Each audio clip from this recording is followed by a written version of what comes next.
Hello everyone, my self Vinay Singh. बेटा आज biomolecule का हमारे पास आखिरी लेक्चर है जिसका नाम है न्यूक्लिक एसिड। तो ये भी एक मजेदार टॉपिक है जो कि आपको बोर्ड में 2 मार्क्स से या 3 मार्क्स के बीच में देके जाएगा। तो देखो, न्यूक्लिक एसिड प्योर ये एक बायोलॉजिकल टॉपिक है। तो बेटा न्यूक्लिक एसिड में हम लोग क्या डिस्कस करेंगे, तो मैंने इसमें कुछ ऑलरेडी पॉइंट्स को मेंशन कर दिया है। आई होप कि इसको स्क्रीनशॉट लेकर के आप अच्छे से इसको नोट डाउन कर लीजिएगा। बेटा देखो, न्यूक्लिक एसिड स्पेशली हम लोग क्या पढ़ेंगे, न्यूक्लिक एसिड के बारे में हम लोग पढ़ेंगे डीएनए एंड आरएनए पढ़ेंगे। तो हम डीएनए आरएनए से बच्चे हम लोग फेमिलियर होते हैं। डीएनए एंड आरएनए हम लोग क्या पढ़ेंगे इस कंटेंट में, डीएनए एंड आरएनए पढ़ेंगे। तो बच्चे डीएनए का जो फुल फॉर्म होता है डीऑक्सी राइबोज न्यूक्लिक एसिड होता है, वाइल आरएनए आरएनए का बच्चे फुल फॉर्म क्या होता है, राइबोज न्यूक्लिक एसिड होता है। तो इनको देखो एक एक करके समझने का प्रयास करते हैं, क्योंकि ये मैथमेटिक्स वाले बच्चों को क्या होता है कि बायोलॉजिकल टॉपिक दिखता है तो बायोलॉजी नाम सुन करके घबरा जाते हैं। इसलिए वो क्या ना बायोलॉजी छोड़कर मैथ लेते हैं, और बायोलॉजी वालों के लिए टॉपिक बहुत फेवरेट होता है क्योंकि उनको बायोमोलिक्यूल्स क्लास 11 में भी अच्छे से पढ़ाया जाता है। यहाँ तक क्लियर हो गया। देखो इसको कैसे कैसे याद करोगे बेहतरीन अंदाज में। देखो तो देखो इसमें सबसे पहला बच्चे पॉइंट होता है कि जो न्यूक्लिक एसिड होता है वो होता क्या है, समझो। तो nucleic acid it is the polymer of nucleotides, it is the polymer of nucleotides. तो मेरे साथ साथ इसको बोलते भी चले ताकि आपको आसानी से समझ में अच्छे से आते चले यहाँ पर। तो यहाँ तक कि आपको क्लियर हो गया, it is the polymer of nucleotides. अपने आप में देखो यही एक क्वेश्चन है, यानी कि nucleic acid it is the polymer of nucleotides. Okay, ऐसे ही देखो बच्चे जब प्रोटीन्स लोग पढ़ रहे थे तो प्रोटीन्स क्या था कि it is the condensation polymer of amino acid. तो प्रोटीन्स में क्या होता है, condensation polymer of amino acid. और यहां पर क्या आएगा, किसका पॉलीमर होता है, न्यूक्लियोटाइड्स का होता है। डन हो गया। ओके, जैसे कि आप स्टार्च बच्चे पढ़ते थे तो देखो ये सब जितने भी पॉलीमर वाले पॉइंट्स होते हैं इनको आप अच्छे से नोट डाउन कर ले। एक एक मार्क्स में फैक्ट के बेसिस पर क्वेश्चन पूछ लेता है, यानी फैक्ट के तौर पे ये सब क्वेश्चन पूछ लिया जाता है बच्चों। यहां तक क्लियर हो गया। डन। अब जैसे देखो आपको थोड़ा सा और मैं रिकैप करा दूं, जैसे कार्बोहाइड्रेट्स में कहां पर पॉलीमर आपने पढ़ा, जैसे वहां बच्चे अपने स्टार्च के बारे में पढ़ा, स्टार्च और सेलुलोज के बारे में पढ़ा। तो स्टार्च क्या होता है, it is the polymer of alpha D glucose होता है।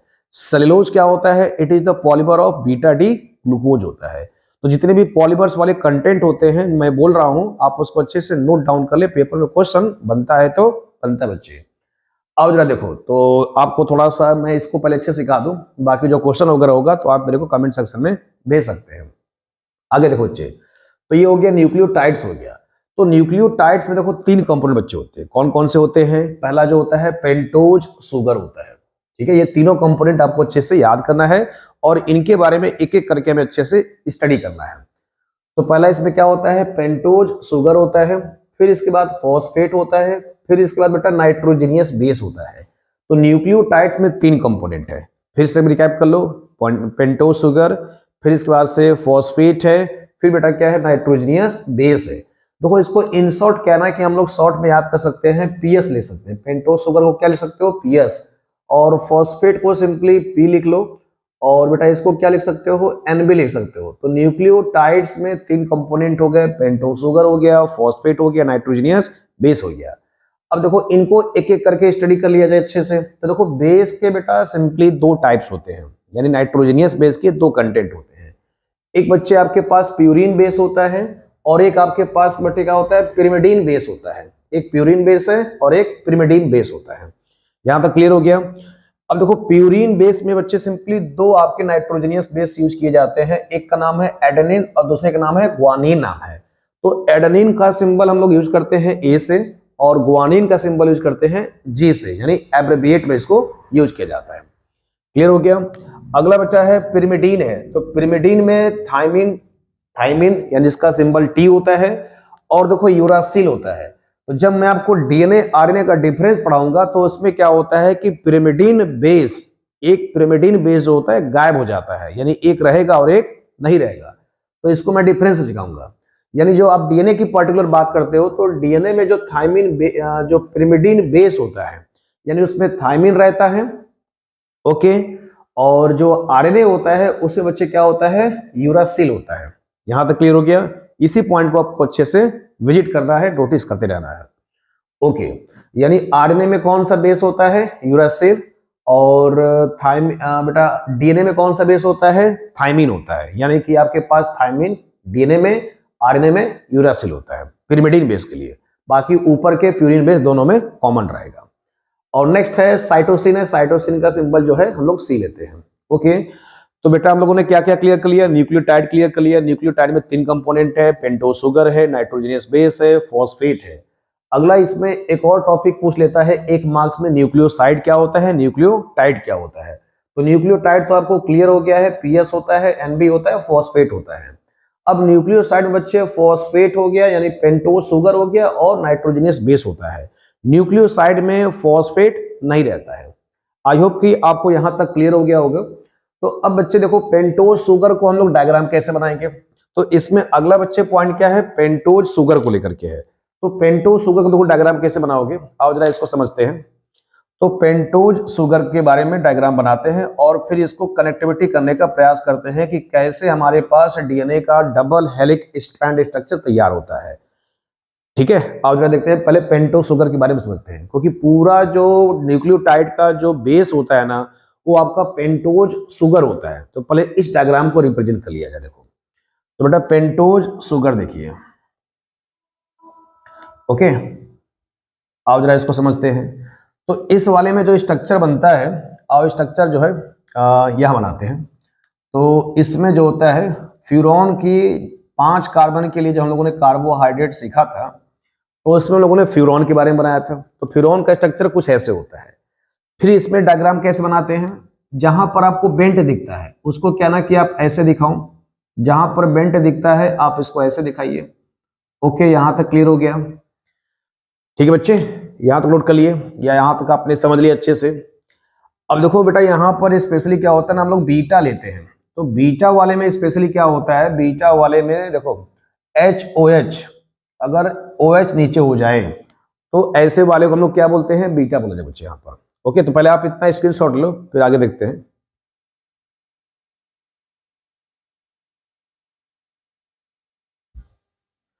तो बच्चे बीटा वाले में हमें डायग्राम बनाना है। तो बीटा वाले देखो डायग्राम कैसे बनाओगे, अगर OH नीचे होता है, याद करो जब आपने ग्लूकोज का स्ट्रक्चर बनाया था हॉवर्थ प्रोजेक्शन के हिसाब से, तो OH क्या होता था, नीचे होता था, H ऊपर होता था, तो अल्फा पोजीशन बोलते थे। इसमें क्या हो जाएगा, यदि ये OH ऊपर हो जाए, H नीचे हो जाए, तो ऐसे वाले को बीटा बोला जाएगा। ओके, अब देखो बेटा, इसमें ये क्या हो जाता है, HOH, ठीक है, और इस वाले में HOH, ठीक है। और जब ग्लूकोज वाले को देखोगे तो OH क्या होता है, वो उसमें ऊपर रहता था। तीसरे वाले का जो OH होता था लेफ्ट साइड में होता था। तो जो लेफ्ट साइड वाले होते हैं वो आपके क्या होते हैं, टॉप पर आते हैं, और जो रिंग के अंदर होते थे वो बिलो आते थे हॉवर्थ प्रोजेक्शन में। अगर आपको इतना क्लियर नहीं होगा तो कृपया आप मेरे पुराने वीडियो लेक्चर को देखें, यानी कि जो मैंने कैसे अल्फा और बीटा का डायग्राम रिप्रेजेंट किया है हॉवर्थ के हिसाब से। ओके, तो बच्चे यहाँ पर क्या हो जाएगा, CH2OH होता है, तो बल्कि ग्रुप हमेशा टॉप पर होता है, CH2OH हो जाएगा, और ये क्या हो जाएगा, H हो जाएगा। तो बेटा इसका नाम है राइबोज नाम है, क्या नाम है जी इसका, राइबोज नाम है, राइबोज। अब इसको लिख सकते हो बीटा डी राइबोज लिख सकते हो। इसका सिंपल बेटा क्या है ना, ये बीटा डी राइबोज, ये वाला शुगर जो होता है ना आरएनए में पाया जाता है। ये वाला शुगर कहाँ पाया जाता है, आरएनए में। देखो अब स्पेशली क्या है ना कि दूसरे वाले का अगर ऑक्सीजन गायब कर दिया जाए, देखो नेक्स्ट डायग्राम से देखते हैं, यहाँ पर यहाँ बनाने का प्रयास किया जाए। तो फिर से इसको ऐसे रिप्रेजेंट करिए। ओके, कुछ ऐसे है, ये ऐसे बनाइए, ये OH हो जाएगा, ये H हो जाएगा, ये इसका O गायब कर दो, इसका O क्या करो, गायब कर दोगे, तो ये H, ये भी H बचेगा, ये H, ये OH, और ये बल्कि ग्रुप ऊपर, तो ये हो जाएगा CH2OH, और ये हो जाएगा H। देखो तो ये वाला जो डायग्राम आपको दिख रहा है, जो शुगर दिख रहा है, क्योंकि इसमें ऑक्सीजन बेटा नहीं है। अगर ऑक्सीजन नहीं होगा तो इस वाले का नाम क्या दिया जाएगा, डीऑक्सीराइबोज दिया जाएगा। तो इसका नाम क्या लिखोगे, डीऑक्सीराइबोज, डीऑक्सीराइबोज नाम दिया जाएगा। तो इस शुगर का नाम क्या होगा, डीऑक्सीराइबोज। तो बेटा ये जो पेंटोज शुगर है, ये जो पेंटोज शुगर है, ये किस में पाया जाता है, डीएनए में पाया जाता है। यानी कि जो हमारा डीएनए में पेंटोज शुगर पाया जाता है वो ये वाला का डायग्राम होता है। यहां तक क्लियर हो गया? क्योंकि इसमें क्या होता है, देखो इसका फुल फॉर्म हम लोगों ने बचपन में याद किया है बच्चे। फुल फॉर्म इसका क्या होता है, डीऑक्सी राइबोज न्यूक्लिक एसिड होता है। इसका मतलब ये है कि जो आपका राइबोज है, राइबोज के दूसरे वाले कार्बन का ओ रिप्लेस कर दो, यानी दूसरे वाले कार्बन का ओ क्या कर दो, गायब कर दो। डी मतलब निकलना, डी मतलब निकलना, ऑक्सी मतलब ऑक्सीजन, तो राइबोज के दूसरे वाले ऑक्सीजन को रिप्लेस कर दोगे तो जो शुगर ऑब्टेन्ड होगा उसको बच्चे बोला जाएगा डीऑक्सी राइबोज, और इसी से फुल फॉर्म बना है डीएनए का। Point to be noted. Okay, तो इसका बच्चे नाम क्या होगा, इसका भी लिख सकते हो बीटा डी डीऑक्सी राइबोज, क्योंकि इसका OH कहां से है, ऊपर है। अगर OH ऊपर होता है तो बीटा बोला जाता है, और OH नीचे होता है पहले वाले कार्बन से तो उसको अल्फा इंडिकेट करते हैं। तो अगर आपको नहीं क्लियर होगा तो कृपया मेरे कार्बोहाइड्रेट का वीडियो लेक्चर दूसरे में जाके देख सकते हो, कैसे हॉवर्ड प्रोजेक्शन का डायग्राम बनाया गया होगा। तो हम यहां तक मान के चलते हैं कि ये सारे डायग्राम आपको पहले से आते होंगे। अगर नहीं भी आता है तो आप स्पेशली इस पे ज्यादा वरीड नहीं होना है, क्योंकि पेपर में आपका स्ट्रक्चर नहीं पूछता है राइबोज को लेकर के। ओके, लेकिन ग्लूकोज का, फ्रुक्टोज का स्ट्रक्चर काफी इंपॉर्टेंट है बच्चे, तो वो कार्बोहाइड्रेट्स में मेरा वीडियो लेक्चर को विजिट कर सकते हैं। तो अब देखो पेंटोज शुगर बन गया। पेंटोज शुगर बन जाने के बाद से अब हमें देखो इसमें कैसे कैसे चीजों को जोड़ना है समझो बच्चे। ओके, तो पहले आप इसको यहां तक नोट कर लीजिए, या थोड़ा सा मैं हिंट कर दूं यहाँ पर, थोड़ा सा भी आप इसको नोटिस कर लो। ठीक है, मेरे को थोड़ा स्पेस चाहिए। अब देखो बेटा, तो इसमें जो ये पहला कार्बन होता है, ठीक है ना, ये पहले वाले कार्बन से क्या जुड़ता है, बेस जुड़ता है। क्या जुड़ता है जी, बेस। और जो पांचवे वाले से क्या जुड़ता है, फॉस्फेट जुड़ता है। क्या जुड़ता है बच्चे, आपके पास फॉस्फेट जुड़ जाएगा। क्या जुड़ जाएगा जी, फॉस्फेट जुड़ जाएगा। ओके, ये फॉस्फेट जुड़ जाएगा। अब देखो ये जो फॉस्फेट लिया गया ना, ये फॉस्फोरिक एसिड से लिया गया है।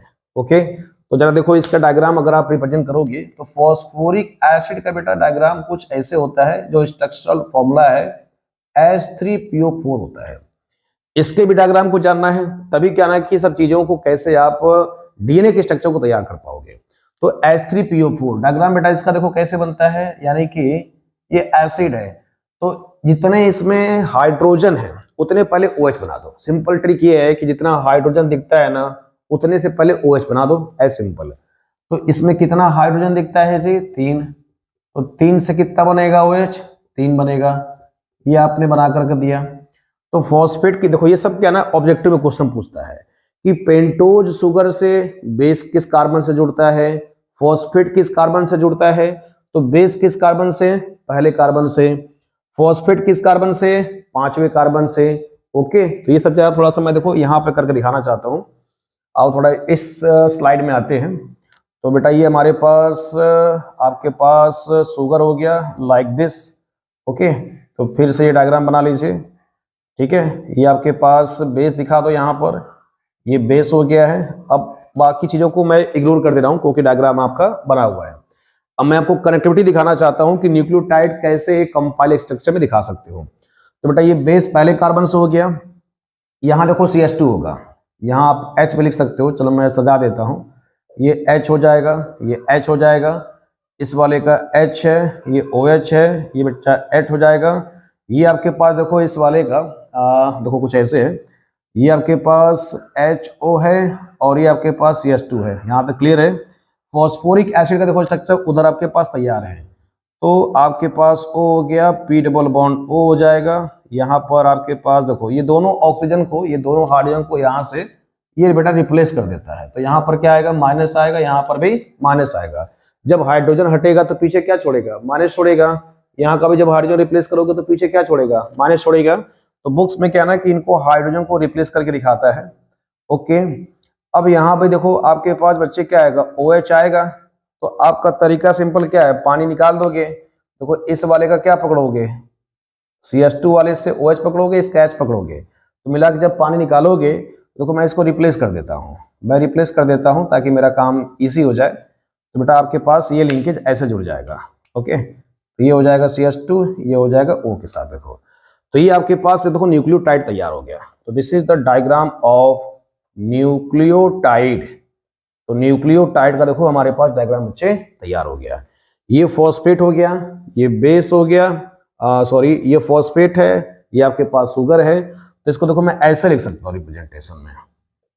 ठीक है बच्चे, देखो इसको ऐसे लिख सकते हो फॉस्फेट, और इधर आपके पास क्या हो जाएगा, इधर आपके पास बॉन्ड से क्या दिखा सकते हो, शुगर को, और इससे क्या दिखाओगे आप बच्चे, इससे आप दिखाओगे बेस को दिखा सकते हो। तो ये हो गया फॉस्फेट, शुगर, बेस। तो ऐसे ये कंपोनेंट आपके तैयार हो गए न्यूक्लियोटाइड्स का। तो पहले आप यहां तक इसका स्क्रीनशॉट लो, फिर मैं आगे इसका टॉपिक कंटिन्यू करता हूं।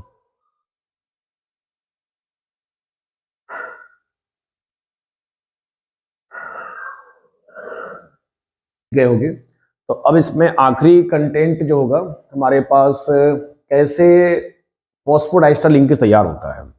यानी हम लोगों ने इसमें अपने पुराने वाले वीडियो में क्या सीखा, यानी पुराने वाले लेक्चर में लोगों ने अभी क्या सीखा है इसमें, कि बेस किससे जोड़ते हैं, ये सब एक एक नंबर में क्वेश्चन बनता है।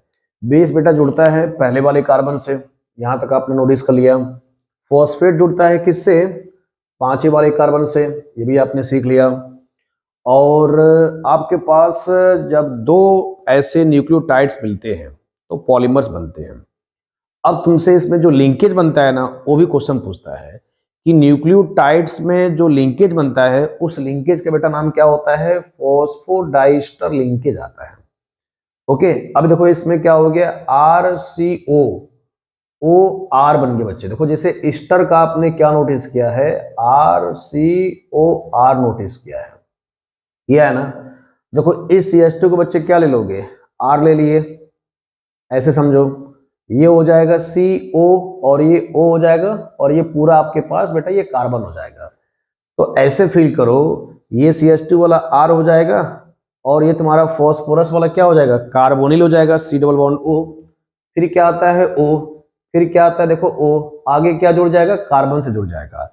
तो इसलिए इसका नाम है फॉस्फोडाइस्टर लिंकेज, ईस्टर भी है और फॉस्फो भी है, तो मिला के लिंकेज क्या बना, फॉस्फोडाइस्टर लिंकेज बना। क्योंकि ये एक मार्क्स में लिंकेज पूछता है एग्जाम में कि न्यूक्लियोटाइड्स के दौरान जब DNA का डबल हेलिक स्ट्रैंड स्ट्रक्चर बनता है, तो डबल हेलिक स्ट्रैंड स्ट्रक्चर के दौरान उसमें कौन सा लिंकेज ऑब्टेंड होता है, बेटा इसमें क्या है, फॉस्फोडाइस्टर लिंकेज बनता है। अब देखो तुम्हें अगला इसमें क्या क्वेश्चन बन सकता है, उसको जरा नोटिस करना है, क्योंकि इसमें कार्बन का ब्रांच पूछता है कि किस किस कार्बन के बीच में ये अटैच्ड होता है जब दो न्यूक्लियोटाइड्स आपस में कंबाइन होते हैं। तो जब ऐसे कई सारे न्यूक्लियोटाइड्स आपस में जुड़ते हैं तो हमें डीएनए का क्या होता है, स्ट्रक्चर तैयार होता है। तो डीएनए के बेटा स्ट्रक्चर क्या ना, प्राइमरी स्ट्रक्चर होते हैं, as well as double helix strand structure भी शो करता है। तो ये वाले जो आप सिंगल सिंगल जोड़ते चले जाते हो तो ये प्राइमरी स्ट्रक्चर होता है। जब इसको सांप की तरह मिला देते हो तो बेटा ये आपके पास कुछ ऐसे होता है। तो ये वाला क्या होता है, double helix strand structure show करता है। अभी मैं आपको सिखाऊंगा इस वाले में, तो फिलहाल पहले इसको सीखते हैं कि इसमें क्या क्या क्वेश्चन और बन सकता है। देखो जरा अच्छे से, तो देखो इस वाले में बेटा सिंपली क्या होता है कि हमने पहले वाले न्यूक्लियोटाइड्स का ये वाला कार्बन जरा गिनो, तो ये एक आता है, दो आता है और ये तीन आता है, यहां तक नोटिस किए। दूसरे वाले का न्यूक्लियोटाइड्स का जो पांचवा कार्बन होता है, ये आप चेक कर लो, ये एक हो गया, दो हो गया, तीन हो गया, चार हो गया, और ये बेटा पांचवा कार्बन हो गया। तो पहले वाले न्यूक्लियोटाइड्स का तीसरे कार्बन दूसरे वाले न्यूक्लियोटाइड्स के पांचवें कार्बन से क्या होता है कि ये स्ट्रक्चर तैयार होता है। तो देखो इसमें शॉर्ट ट्रिक क्या बन गया, देखो 3 और 5 से ये अटैच होता है। तो देखो अक्सर हम लोग क्या ना 3-5 करते हैं, तो 3-5 से हमारा डबल हेलिक्स स्ट्रैंड स्ट्रक्चर का कौन कौन से कार्बन से अटैच होता है ये तैयार हो गया। देखो 3-5 है, ऑप्शन में अगर 5-3 होगा तो उसको टिक नहीं किया जाएगा। जो मैं बता रहा हूं उसको ध्यान से सुनो अच्छे से, अगर नहीं सुनोगे तो क्वेश्चन गलत कर ले जाओगे। क्योंकि ऑप्शन में क्या ना 5-2 भी आएगा, 5-3 भी आएगा, लेकिन हमें क्या टिक करना है 3-5, क्योंकि पहले वाला न्यूक्लियोटाइड का तीसरा और दूसरे वाला न्यूक्लियोटाइड के पांचवें वाले से अटैच होता है। तो याद करने का शॉर्ट ट्रिक क्या हो गया, 3-5। हम लोग क्या ना अक्सर 3-5 करते रहते हैं, ले भैया 3-5 हो गया, इसका शॉर्ट ट्रिक है। तो इसका स्ट्रक्चर आपने तैयार कर लिया। तो मेनली इसमें क्वेश्चन क्या क्या बनता है, बेस किससे, पहले कार्बन से, फॉस्फेट किससे, पांचवें कार्बन से, फॉस्फोडाइस्टर लिंकेज स्ट्रक्चर के दौरान आता है। जैसे आपके पास देखो 3 तरह के आपने लिंकेज पढ़ा, ग्लाइकोसिडिक लिंकेज कार्बोहाइड्रेट्स में आता है, पेप्टाइड लिंकेज प्रोटीन्स में आता है, फॉस्फोडाइस्टर लिंकेज न्यूक्लिक एसिड में आता है। यहां तक क्लियर हो गया। अब बेटा देखो इसमें किस किस स्पेसिफिक पेयर से जुड़ता है ये आपसे क्वेश्चन बनता है। देखो तो डीएनए में जो आपका स्पेसिफिक पेयर बनता है, देखो ये आपका शॉर्ट ट्रिक हो गया 3-5 वाला। तो डीएनए के जो स्पेसिफिक पेयर होते हैं, डीएनए में बच्चे जो स्पेसिफिक पेयर से अटैच्ड होता है एक के साथ, देखो डायग्राम आपके पास किसी भी बुक में आप चेक कर सकते हैं, वो डायग्राम हमारे सिलेबस में पूछा नहीं जाता है, लेकिन उसमें जो स्पेसिफिक पेयर होता है वो पूछता है एग्जाम में। तो एक के साथ देखो टी जुड़ता है, एक के साथ टी जुड़ता है, ये डबल हाइड्रोजन बॉन्ड के साथ जुड़ते हैं, तो इनको डबल यानी 2 हाइड्रोजन बॉन्ड इसमें दिखाओगे। क्या दिखाओगे? 2 हाइड्रोजन बॉन्ड। 80 Cg और सी के साथ सिंपली बच्चे 3 हाइड्रोजन बॉन्ड के साथ। ये आप इसको याद करने का शॉर्ट ट्रिक क्या है? Anti CG, anti CG 80 Cg याद कर सकते हो। 80 के साथ 2 हाइड्रोजन बॉन्ड जुड़ता है और Cg के साथ 3 हाइड्रोजन बॉन्ड जुड़ता है, यानी कि A के साथ थाइमिन जुड़ेगा, यानी कि एडेनिन के साथ क्या जुड़ेगा? थाइमिन जुड़ता है। और साइटोसिन के साथ बच्चे क्या जुड़ता है? गुआनिन जुड़ता है। ये यार स्पेसिफिक पेयर है, ये एक दूसरे के कॉम्प्लीमेंट्री टू ईच अदर है। ये भी तुम्हारा एक असरसर रीजन क्वेश्चन बनता है कि नाइट्रोजनियस बेस में एडेनिन थाइमिन के साथ जुड़ता है during the DNA structure, double helix strand structure. इसमें स्ट्रैंड वर्ड नहीं आता है, स्ट्रैंड आता है, STRAND वर्ड करके इसमें यूज करेंगे, स्ट्रैंड वर्ड नहीं करते हैं, स्ट्रैंड वर्ड आता बच्चे। ओके, तो ए के साथ टी जुड़ेगा, यानी ए के साथ टी ही स्पेसिफिक बेस में जुड़ेंगे। टी के साथ ए जुड़ सकता है, लेकिन ए के साथ सी नहीं जुड़ सकता, ए के साथ जी नहीं जुड़ सकता। इसी को कॉम्प्लीमेंट्री बेसिस बोला जाता है। ये आपके असरसर में बड़ा पॉपुलर क्वेश्चन है, यानी कॉम्प्लीमेंट्री टू ईच अदर होते हैं। ए के साथ टी जुड़ेगा तो टी के साथ ए जुड़ सकता है, लेकिन ए के साथ जी और ए के साथ सी नहीं जुड़ सकता है। इसी को ध्यान रखना अच्छे से। और 80 Cg याद करने का शॉर्ट ट्रिक है, तो पहले 2 फिर 3 ऐसे इसको याद कर सकते हो बेटा। इसमें न्यूक्लिक एसिड में इतना पार्ट आपका डन हो गया है। अब चलते हैं, देखो डीएनए आरएनए का आपसे डिफरेंस पूछ लेता है, तो मैं यही शॉर्ट में लिखवा देता हूं। देखो बच्चे डीएनए है और एक तरफ क्या कर लो? आरएनए कर लो। ये डिफरेंस भी आपके लेवल पे पूछ लेता है, what is the difference between the DNA and RNA. तो मैं देखो समझाता चल रहा हूं, आप पॉइंट्स को आप अलग से नोट कर लेना यहाँ पे। ओके, तो देखो डीएनए में बच्चे पहला पॉइंट क्या है कि इनके फुल फॉर्म लिख लीजिए। इसमें क्या होता है? डीऑक्सी, इसका फुल फॉर्म क्या लिखोगे? Deoxy ribose nucleic acid, deoxy ribose nucleic acid. और इसमें सिर्फ क्या हो जाएगा? Ribose nucleic acid. पहला पॉइंट क्लियर हो गया, दोनों का डिफरेंस आपने नोटिस कर लिया। On the basis of difference क्या क्या इसके फुल फॉर्म हो सकते हैं। अब बच्चे देखो इसमें जो पिरिमिडीन बेस होता है ये नोटिस कर सकते हो, यानी कि आपके पास पिरिमिडीन बेस, इसमें क्या होता है? पिरिमिडीन बेस होता है बच्चे, देखो पिरिमिडीन बेस मैंने 3 लिखवाया है। प्यूरिन बेस क्या होता है? एडेनिन होता है, गुआनिन होता है। और एडेनिन गुआनिन के बाद से थाइमिन हो गया, साइटोसिन हो गया, यूरासिल हो गया। तो इसमें क्या हो जाएगा? देखो मैं शॉर्ट में लिख लेता हूँ, थाइमिन आ जाएगा। थाइमिन के बाद बच्चे क्या आ जाएगा? साइटोसिन टीसी लिख सकते हो या सीटी लिख सकते हो। इसमें थाइमिन की जगह पे यूरासिल आता है और साइटोसिन ऐसे ही रहता है, यानी थाइमिन की जगह पे क्या आ जाएगा? यूरासिल आ जाएगा। ये पॉइंट काफी पॉपुलर है, ऑब्जेक्टिव में क्वेश्चन डायरेक्ट बनता है कि आरएनए में कौन सा बेस पाया जाता है, तो यूरासिल पाया जाता है बच्चे। और भी पाए जाते हैं, एडेनिन पाया जाता है, ग्वानिन पाया जाता है, यूरासिल पाया जाएगा और साइटोसिन पाया जाएगा। थाइमिन की जगह पे यूरासिल आता है। यहां तक क्लियर हो गया। अब देखो डीएनए बच्चे क्या होता है? वेरी लार्ज मॉलिक्यूल होता है। इसका स्ट्रक्चर क्या होता है? वेरी लार्ज होता है, डबल हेलिक्स स्ट्रैंड स्ट्रक्चर आता है। वेरी लार्ज लिख सकते हो। खुद से देखो पॉइंट को बनाओ, खुद से जितना पढ़ लिए हो खुद से डिफरेंस को क्रिएट करो। तो मतलब आप मेरे कार्यकाल में क्या ना, रटना एकदम मना है समझो। मैं आपको पूरी तरह से रटने से बिल्कुल अवॉइड करा दूंगा, यानी केमिस्ट्री को अपने अंदर क्या ना समाहित कर लो, तो अपने आप थ्योरी वाले पॉइंट को भी अच्छे से रिकॉग्नाइज कर सकते हो, ऑर्गेनाइज वे में अच्छे से याद कर सकते हो। क्योंकि ड्यूरिंग द एग्जाम क्या ना ये सब पॉइंट्स याद नहीं आते हैं, तो जितना अच्छे से आप समझे रहोगे, देखो तभी मैं आपको बार बार इसमें समझाने का प्रयास करता हूँ। इन डायग्राम से भी पॉइंट आप आसानी से क्या क्या प्रिडिक्ट कर सकते हो। तो ये वेरी लार्ज मॉलिक्यूल हो जाएगा, तो ये क्या हो जाएगा इसका उल्टा बच्चे? स्मॉल मॉलिक्यूल, या जता उतना लार्ज नहीं होगा। अब देखो बेटा इसमें अगला पॉइंट क्या लिख सकते हो? अगला पॉइंट देखो इसमें डीएनए में स्पेशली जो होता है ये डबल हेलिक्स स्ट्रैंड हो गया, ये भी लिख सकते हो। ये double helix strand strand structure show करता है। और ये क्या है? सिंपली सिंगल स्ट्रक्चर शो करेगा। अगला बच्चे पॉइंट देखो इसमें क्या लिख सकते हो? It control transmission heredity character. Okay, यानी डीएनए बच्चे क्या होता है? सिंपली डीएनए जो होता है it control transmission, it control it controls transmission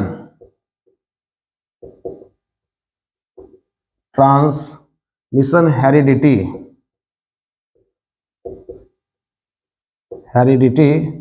character. और बेटा इसमें क्या होता है, प्रोटीन का सिंथेसिस होता है, प्रोटीन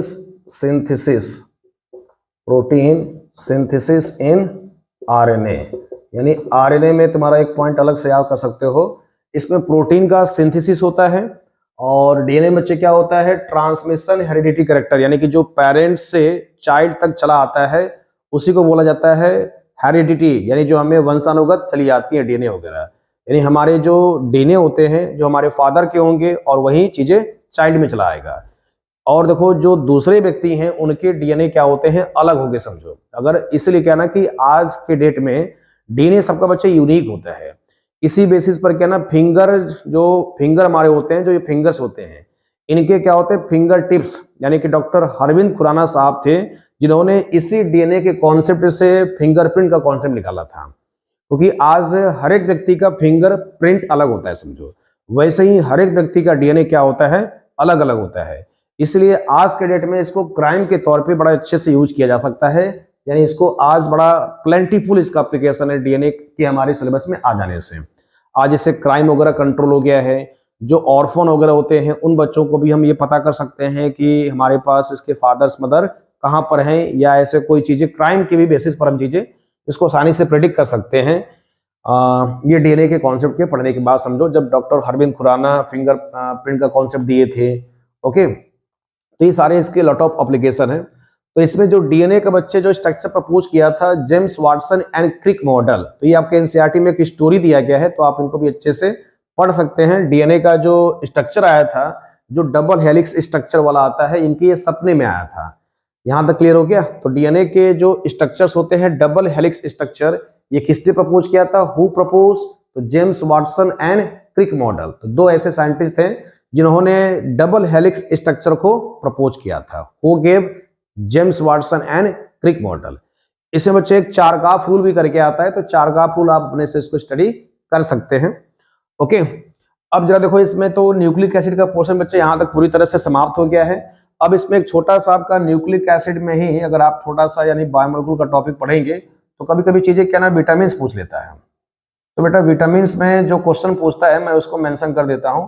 तो विटामिन में स्पेशली हमारे बॉडी को मेंटेनेंस के लिए, ग्रोथ के लिए हमें किसी न किसी फॉर्म में विटामिन का लेना जरूरी है। अगर विटामिन नहीं लेते हैं तो हमारे बॉडी में या सिंपली जो ह्यूमन बींग्स होते हैं इनमें तरह तरह की बीमारियां देखने को मिल जाती हैं, या हमें उनसे डिजीज देखने को मिलते रहते हैं। तो अब जो इसमें स्पेशली जो क्वेश्चन पूछता है विटामिन को लेकर के, तो विटामिन में बच्चे सिंपली दो क्वेश्चन बड़े पॉपुलर हैं। एक हमारे पास बच्चे क्या ना फैट सॉल्युबल को लेकर के है, कौन से विटामिन फैट सॉल्युबल होते हैं और कौन से विटामिन वाटर सॉल्युबल होते हैं। तो बेटा ये सिंपली एक ट्रिक है याद करने का, वाटर सॉल्युबल कौन कौन से हैं और फैट सॉल्युबल कौन से हैं। तो वाटर सॉल्युबल में बच्चे सिंपली बी और सी आता है। कौन आता है, बी और सी आता है। और फैट सॉल्युबल में सिंपली इसको याद कर सकते हो कीड़ा से, कीड़ा। तो कीड़ा मतलब सिंपली क्या ना कि इसमें 4 विटामिन हैं, या इसको अधिक से याद कर सकते हो। यानी फैट सॉल्युबल में बच्चे याद करने का शॉर्ट ट्रिक क्या है, अधिक, ADEK, या इसी का उल्टा कर दोगे तो क्या हो जाएगा, कीड़ा हो जाएगा। तो वाटर सॉल्युबल आपसे पूछेगा तो दो विटामिन से बी और सी। बी और सी क्या होते हैं, वाटर सॉल्युबल होते हैं।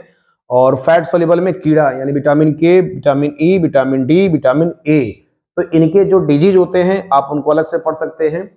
आई होप कि आपको ये वीडियो भी काफी हद तक अच्छे से समझ में आया होगा। ओके बच्चे, तो बस आज के लिए इतना ही। Thank you. बायोमोलिक्यूल का चैप्टर आज से पूरी तरह से समाप्त हुआ। Okay, thank you.